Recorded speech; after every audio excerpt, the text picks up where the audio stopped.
Hi, I'm Harry from Audient, and I'm going to take you through how to record guitar with our high-performance audio interface, ID4. So we're going to look at recording an acoustic guitar. Now there's lots of different ways that you can do this, each with their own different sonic characteristics. I'm just going to show you a very simple way to get you started, but don't be afraid to experiment and find what works best for you. With ID4, you can record using the mic and the DI input at the same time. This means you can use both to record the guitar, or if you want to record with a vocal at the same time, for example, you can use the DI input for the guitar and a microphone for the vocal.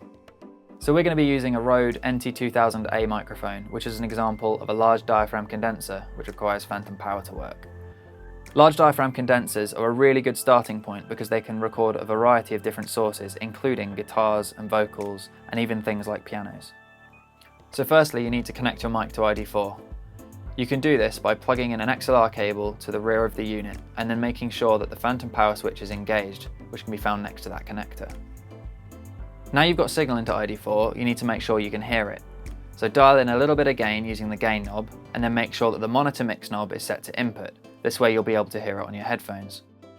It's worth noting that if you're recording in the same room as your speakers, you'll probably need to mute them, otherwise you'll end up with spill or feedback issues. There are lots of different ways that you can mic up an acoustic guitar. In this video, we're going to go for one which gives you a good mixture of top and bottom end. So as you can see in this recording, we placed the mic in front of the 12th fret of the guitar, about 6 inches away, and then angled it slightly towards the 14th fret. Now this worked really well for us, but don't be afraid to experiment to find the sound that's really right for you. For those of you who want to use an electroacoustic guitar or an electric guitar, you can use the DI input. This is found on the front of the unit, and you just need to plug it in, adjust the DI gain, and then you're ready to start recording straight away. In this demo, we're going to be taking both the mic and the DI signals, so it's at this point that we need to set the levels correctly to make sure we get the most out of our recording. To do this on ID4, you can put it into input meter mode, which is where you move the monitor mix knob all the way to the white area.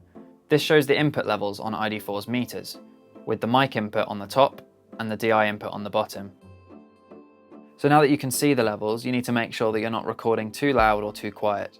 I recommend you set it between the -12 and -6 mark, to make sure that you're leaving plenty of headroom and yet you're still recording at a loud enough volume. If you're wanting to record using a backing track or a click track, then you can use the monitor mix knob. This lets you balance between your input signal and your DAW playback, meaning you get the perfect headphone mix and ensuring you get the best possible results out of your recording. So now you're ready to record acoustic guitar using ID4. As you can see, it was very quick and easy to set up, so you can focus on the creative process and getting the best out of your recording.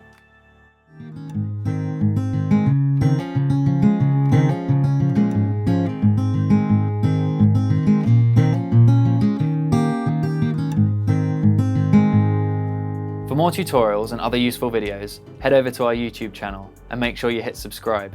And if you want more information about ID4, please visit audient.com.